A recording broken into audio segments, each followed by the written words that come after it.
Good morning and welcome to Monday Morning Coach. Now, this week we're going to be focusing on interpersonal skills, and we're going to be doing it through the lens or framework of something called InnerKinetics. Now, today's introduction is not going to be at a 30,000 foot view, it's going to be at a 40,000 foot view. So it's simply an introduction, but at the end of this, I'm going to give you a couple of action steps that are going to start you down this study or path. Now, several years ago, I was working with a leader of a major airlines here in Denver, and a plane was going by in the not too far distance. And I said, I want you to focus on the two wings. And I want you to think of one wing being technical skills, like a CFO needs to know how to close books in a timely manner or work with auditors. And the other wing being interpersonal skills. I said, which of the two wings do you think is most important? So you laughed, he said, I get it. They're both equally important. I said, yes. But I said, I want you to think of this.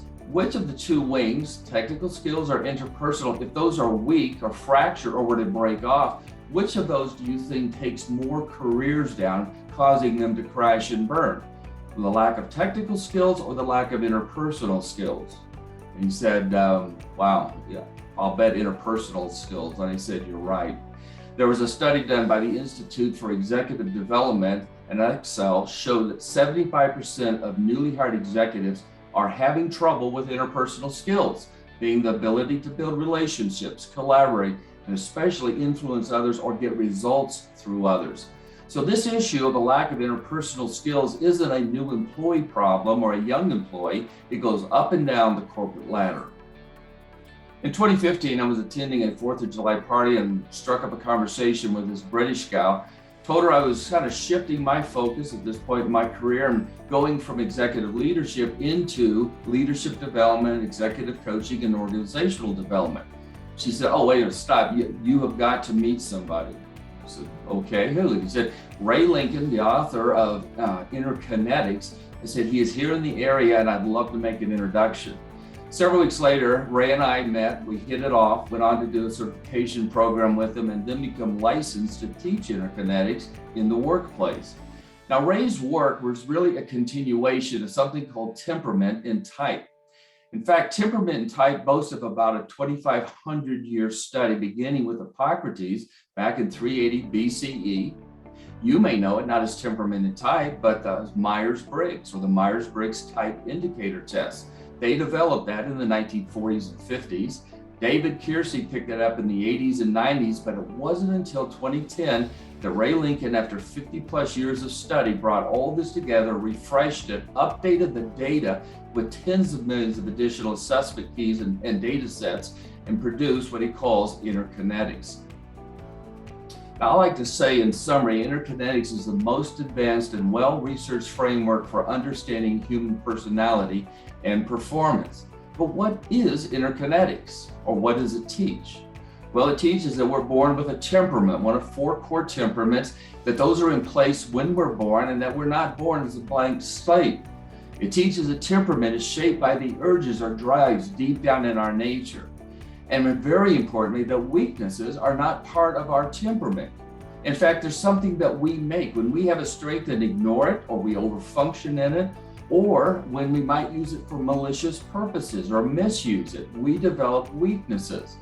He goes on to say that we can be thankful that weaknesses are not part of our temperament, because if we make our weaknesses, we're also able to delete them. Or if we create our weaknesses, again, through the non-use, misuse, or overuse of our strengths, with that understanding, we have the ability to unmake them and move on, giving us a sense of hope and encouragement for our future and our future career. Now, where will you use InnerKinetics? If you choose to go down this path, this study that we're going to be starting today, if you take the challenge, where are you going to be able to use it? Well, at least 7 key relationships. Relationship with a boss, your peers, your direct reports. If you serve on a board, you'll be able to use these skills through nonprofit volunteer groups, especially also in your marriage or relationship with a significant other and or parenting, where you'll discover such things as you, just like you can't in the workplace, lead every direct report in the same way. Once you understand InnerKinetics, you'll adjust your leadership of them and ability to motivate them based on who they are. The same applies for children in your home. In addition to that, you'll be able to use it at work in sales and client services, hiring and placement, the executive team, and in HR. So a little bit of investment of time and interest in this, a little bit of work is going to yield many, many times the results. Now, for the challenge this week and to get you started, take the InnerKinetics assessment key. I'm going to provide the link below, and when you take it, you'll be responding to 54 questions. You want to be in a quiet place. It's about 20 minutes, and you're going to want to be as honest with yourself, who you really are, as possible.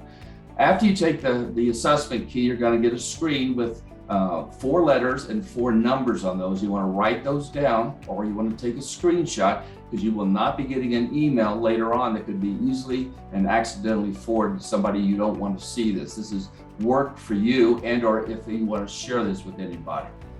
Now, when you get this, you're going to ask, well, what exactly do these numbers mean, or these letters? What does this mean? Well, to get that started, you can purchase InnerKinetics or the InnerKinetics of Type. I like the little red book. I call it the manager's little red book because it takes the 16 types and Ray summarizes those into about an 8 or 9 page summary. And it's a great reference tool. For instance, you've got a discipline issue or a PIP conversation you're going to have with the direct report. It's a great place to remember their InnerKinetics profile and then go back and review this before you have a meeting. Now, if you want to take the advanced, you might also schedule a free coaching session. I offer a free 1-hour coaching session for anybody interested that would like to go through their InnerKinetics profile, break down the 4 pairings, the numbers, and then identify a couple key strengths that you would like to develop, turning a dormant strength, if you will, into a superpower.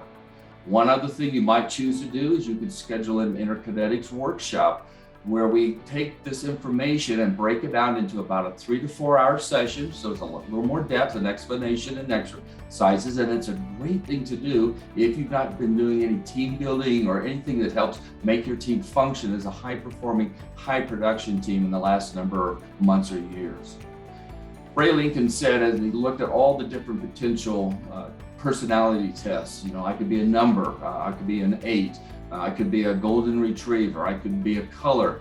And he looked at all these personality tests and said this: there are many personality assessments out there which do not identify or recognize the 4 temperaments or inner designs that historical use and modern research have verified as accurate. He said, I have stayed with the continuous line of temperament, a study that could boast over 2.5 millennia of research, and which has become the most popular and widely used method of assessment. And he says, as I do, I recommend you do as well. It's great having you this morning for Monday Morning Coach. Make it a great week. I look forward to seeing you next week.